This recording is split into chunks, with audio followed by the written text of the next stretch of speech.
The night Vera Ashworth took 3 bullets meant for a woman who had never once been kind to her, she wasn't thinking about being brave. She was thinking about the grocery list she'd left on the kitchen counter. Milk. Bread. The good crackers her brother liked, the ones with rosemary that cost a little too much but made him smile when he opened the box. That's the truth of it. Not heroism. Sacrifice in any grand, capital-letter sense. Just a woman whose body moved before her mind could catch up, and a grocery list she would never get to finish. Vera had been working for the Marchetti household for 11 months when it happened. She'd taken the job out of desperation, the particular kind that comes from watching your younger brother's hospital bills stack up on the kitchen table while your landlord leaves voicemails in an increasingly unfriendly tone. Her brother, Cole, was 23 and had been diagnosed with a degenerative nerve condition 2 years prior. The treatment wasn't cheap. Nothing in that city was cheap. But the Marchetti position paid nearly double what she'd been making at the hotel downtown, and it came with a car allowance and benefits she didn't let herself look too closely at because she was afraid they'd disappear if she examined them. The position was simple on paper.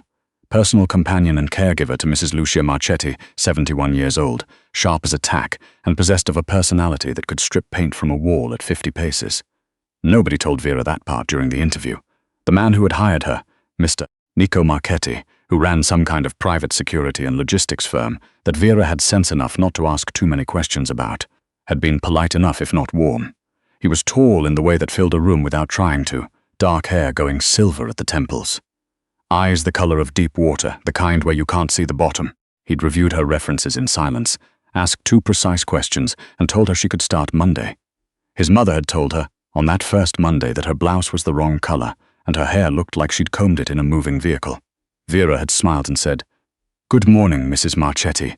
She'd been smiling in exactly that way for 11 months. It wasn't that Lucia was cruel, exactly. She was demanding in the way of a woman who had survived things Vera couldn't imagine, who had built a life through sheer force of will, and expected everyone around her to match her standards. She criticized the way Vera made her tea. She criticized the angle of the morning light when Vera opened the curtains. Once, memorably, she criticized the way Vera had folded a napkin, as though the napkin itself had personally offended her. But there were other moments, too. Smaller ones that Vera filed away without meaning to. The afternoon Lucia had shown her a photograph of a garden in Calabria, the one she'd grown up in, and gone quiet for a long moment before saying, almost to herself, "Everything smells different here, colder." The morning she'd pressed a $50 bill into Vera's hand before church and said, simply, "For your brother," without ever acknowledging that she'd known about Cole at all. Vera had nearly cried in the car afterward. She hadn't let herself. She'd learned over those 11 months that working for the Marchetti family required a very particular kind of emotional discipline. You noticed things, and you didn't say so. You understood things, and you looked like you didn't. You kept the machinery of their daily life running smoothly, and you made yourself as unobtrusive as possible, because the alternative was being seen. And being seen, in that household, was a complicated thing. Mr. Marchetti came and went. He was rarely home for dinner, often traveling, sometimes away for a week at a stretch without explanation. When he was present, he was professionally courteous toward Vera, in a way that felt deliberate, like a man who had made a decision about how to behave and was sticking to it. He asked after his mother's health with genuine attention. He did not look at Vera the way she sometimes, in unguarded moments, caught herself looking at him. She'd made peace with that. She'd told herself she'd made peace with that. The incident happened on a Tuesday in October. Vera had driven Lucia to her specialist appointment downtown, the one she attended every 6 weeks for the arthritis in her hands. It was a routine Vera could have navigated in her sleep by then. The parking garage on Burrard, the elevator to the 4th floor, the waiting room with the painting of the mountains that Lucia always said was anatomically incorrect. Whatever that meant about a painting, they'd finished early. The specialist had been running ahead of schedule, which almost never happened, and Lucia had been in a better mood than usual, making small, cutting observations about the other patients in the waiting room that were almost affectionate in their precision. They were crossing the parkade toward the car, Lucisa's hand in the crook of Vera's arm, as it always was on uneven pavement when Vera heard it. She'd never heard gunshots outside of a movie before. She'd thought afterward that they were louder than she'd expected and quieter at the same time. More real, less dramatic, there were 2 men at the far end of the parkade. Vera registered them the way you register a shape in your peripheral vision, a wrongness that the brain flags before the eyes have caught up. One of them was running. The other was not. The one who was not running raised his arm. Vera didn't think. She turned and she put herself between the gun and Lucia Marchetti. She remembers the sound, the smell of exhaust and concrete, the cold radiating up through the soles of her shoes from the parquet floor. She doesn't remember falling. She woke up in a hospital room that was too quiet to be a regular hospital room. That was her first coherent thought. The quiet. No shuffling in the hallway, no overhead announcements, no ambient clatter of a busy ward. Just the sound of machines and, somewhere close, the low murmur of a voice. She tried to move and discovered very quickly that this was not a viable option. "Don't," said the voice. Vera turned her head, which was possible if unpleasant. There was a chair beside the bed. In the chair, still in his suit jacket, tie loosened but not removed, was Mr. Nico Marchetti. He was not looking at her. He was looking at his hands. "Where's Mrs. Marchetti?" Vera said. Her voice came out strange. Thin, he looked up then. "Safe," he said. "She's safe. She's downstairs. She won't." He stopped. Something moved across his face that she didn't have a name for. "She won't leave the building until you're out of surgery."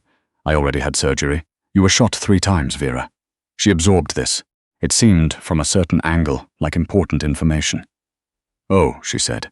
He stood up. He crossed to the window and stood there with his back to her, and she could see the tension in his shoulders, the careful control of a man who was holding himself very still on purpose. "You are," he said, "the most reckless person I have ever met in my life." She almost laughed. It hurt too much to laugh, so she made a sound that was adjacent. "She's your mother," Vera said. He turned around. She'd never seen his face look like that before.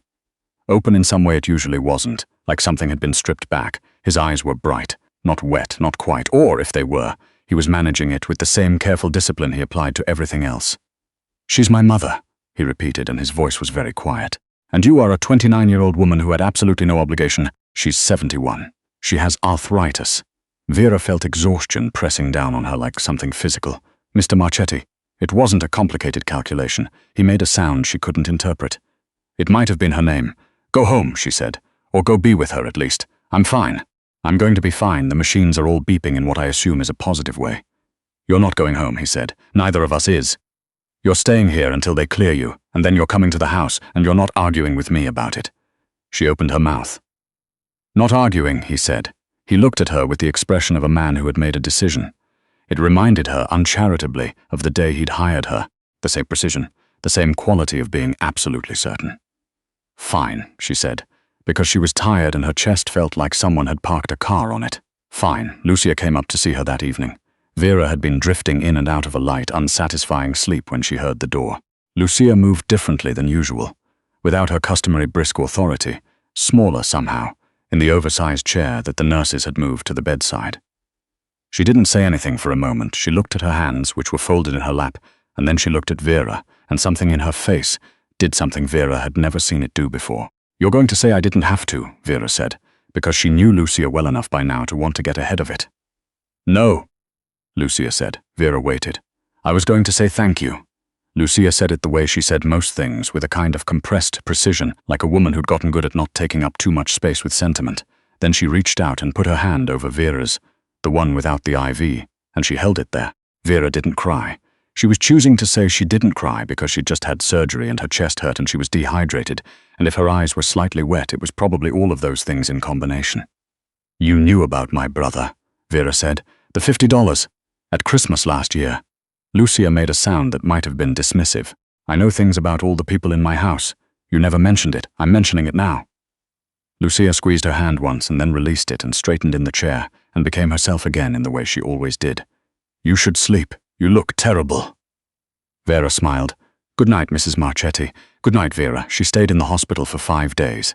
On the second day, she learned that Cole had been visited by Mr. Marchetti in person and informed that his treatment plan had been taken care of. Not this year's balance, as Vera had half understood to be the case somehow, but the entire projected course of treatment. Cole had called her, speaking fast with a voice that was stretched thin by too many emotions to name, and Vera had listened and said, "I know, and it's okay," until he calmed down. On the third day, she had a long conversation with herself about what that meant and what she was allowed to feel about it.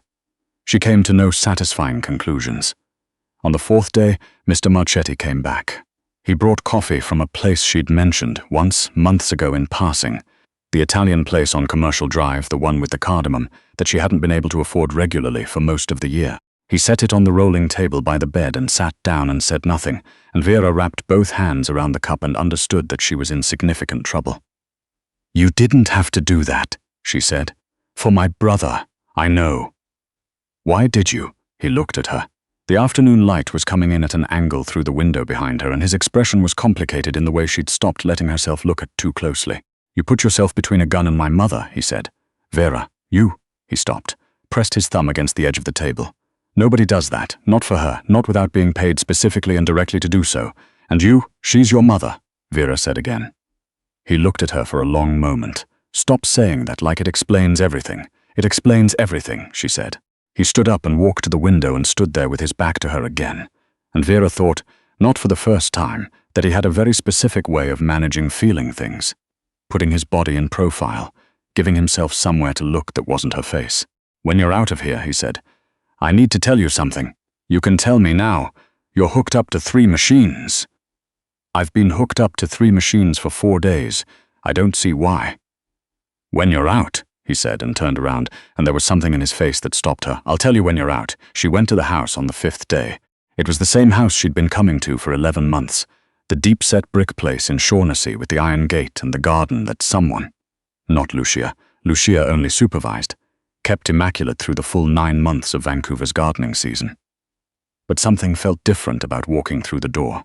Like a room she'd memorized in one light and was now seeing in another. She was given a guest room that was larger than her apartment's entire main floor, with a window that looked out over the garden. She was told by a very serious woman named Dr. Paredes, who appeared to make house calls specifically for this household, that she was to rest. She was told by Lucia, who visited the room within 20 minutes of Vera's arrival, that the guest room's curtains were the wrong weight for a room facing east, and that this was not Vera's fault, but should be noted. It felt almost like normal, almost. On the second evening, Mr. Marchetti knocked on the door of her room. She'd been sitting up against the headboard with a book she wasn't reading, because her concentration kept sliding off the pages. She'd been thinking instead about the feeling of his hands. She had a memory of the parkade, uncertain whether it was real or constructed from the hours afterward, of hands gripping her arms, of a voice saying her name with a sharpness that was different from anything she'd heard from him before. "Come in," she said. He came in and stood near the door, which Vera noted, because Mr. Nekosumach is not typically a man who stood near doors. He was a man who stood in the middle of rooms. He said, "I owe you an explanation." She waited, he said. "The men in the parkade, they weren't random." "I know," she said. She'd known, in the way you know things in this kind of household if you've been paying attention for 11 months. Someone sent them a dispute, old business. It's handled. His jaw tightened fractionally. "It won't happen again." He looked at her. "You're not? I'm not going to ask you for details, Mr. Marchetti." "Nico," he said. She looked at him. "I've been asking you to call me Nico for 3 months, he said. "I asked you after your first month. You smiled and kept calling me Mr. Marchetti. It seemed professional. It drove me insane." He said it with such matter-of-fact flatness that she blinked. "Every time you said it for 11 months, he shook his head. That's not the thing I need to tell you." He walked forward, no longer near the door, and pulled the chair from the corner and sat in it and leaned forward with his elbows on his knees. "I knew about your brother," he said, "before I hired you. Not because of anything inappropriate. Your references spoke about your situation, in the kind of way people do when they want you to know that someone is reliable because they have to be. I knew you needed the position." Vera was very still. "I hired you because you were the best candidate," he said. "I want to be clear about that, but I knew. And he pressed his fingers together. "I should have done more, for your brother's treatment sooner. I knew the situation and I told myself it wasn't my business, and then you were lying on a concrete floor in a parkade, and I understood that I had been making a very specific kind of mistake for 11 months. The room was very quiet. "What kind of mistake?" Vera asked. He looked up at her. "The kind," he said slowly, "where you tell yourself that something is complicated and will cause problems if you act on it, so you don't act on it. And then something happens that makes very clear how little the complications matter." Vera's heart was doing something unreasonable. "You work for my family," he said. "I know that. I know it creates. I'm on medical leave," she said. He blinked. "I'm currently," she said with great care, "on medical leave. Which means I am not, technically, working." Something shifted in his face, something she'd never seen there before or had let herself see there before, which was not quite the same thing. "Vera," he said. "Nico," she said, and watched his expression do something complicated and entirely worth all 11 months of professional distance. She stayed in the house for 2 weeks before Dr. Paredes cleared her. They were not, by any rational measure, 2 ordinary weeks. They were weeks in which Lucia began, inexplicably and without ever directly acknowledging it, to treat Vera differently. Not unkindly, she had never been unkind in any way Vera could directly identify, but with something that was almost deference, which from Lucia Marchetti was roughly equivalent to anyone else building a monument. She began consulting Vera on things she'd never consulted her on. The garden layout, the menu for a dinner with people Vera knew better than to ask about. Once, she showed Vera the photograph of the Calabrian garden again and talked for 20 minutes about the kinds of tomatoes her mother had grown. And Vera listened and asked questions and didn't think about how different this was from the woman who'd told her the tea was wrong on her first day.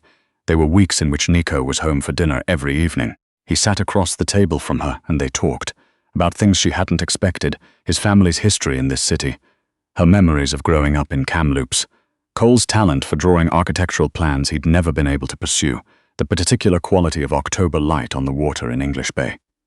They talked past the end of dinner on 4 separate occasions without noticing until Lucia excused herself with elaborate ostentation. He walked her to her room on the 3rd night. He stood at the door.